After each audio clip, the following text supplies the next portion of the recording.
بسم اللہ الرحمن الرحیم۔ حضرت ثوبان رضی اللہ تعالی عنہ فرماتے ہیں، رسول اللہ صلی اللہ علیہ وسلم نے فرمایا، دعا کے سوا کوئی چیز تقدیر کو رد نہیں کر سکتی، اور نیکی کے علاوہ کوئی چیز عمر میں اضافہ نہیں کرتی، اور انسان گناہوں کے ارتکاب کے سبب رزق سے محروم ہو جاتا ہے۔ حضرت ابن عمر رضی اللہ تعالی عنہما فرماتے ہیں، رسول اللہ صلی اللہ علیہ وسلم نے ارشاد فرمایا، دعا ان آزمائشوں سے فائدہ دیتی ہے جو نازل ہو چکی ہیں، اور ان آزمائشوں سے بھی جو ابھی تک نازل نہیں ہوئی۔ اس لیے اے اللہ کے بندو، تم پر لازم ہے کہ دعا مانگا کرو۔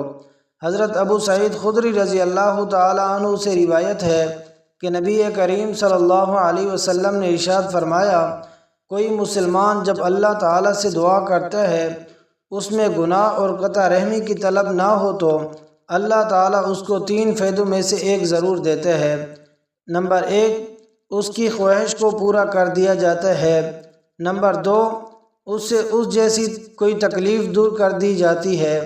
نمبر 3، اس کی دعا کی مثل اس کے لیے ثواب کا ذخیرہ کر دیا جاتا ہے۔ حضرت ابو ہریرہ رضی اللہ تعالی عنہ فرماتے ہیں، نبی کریم صلی اللہ علیہ وسلم نے ارشاد فرمایا، قبولیت کا یقین رکھ کر اللہ تعالیٰ سے دعا مانگا کرو، اور جان لو کہ اللہ تعالیٰ ایسے شخص کی دعا قبول نہیں کرتا جو بے توجہی سے دعا مانگتا ہے۔ حضرت انس بن مالک رضی اللہ تعالیٰ عنہ بیان فرماتے ہیں کہ نبی اکرم صلی اللہ علیہ وسلم نے ارشاد فرمایا، دعا میں سستی مت کرو، کیونکہ کوئی شخص دعا مانگتے مانگتے ہلاک نہیں ہوتا۔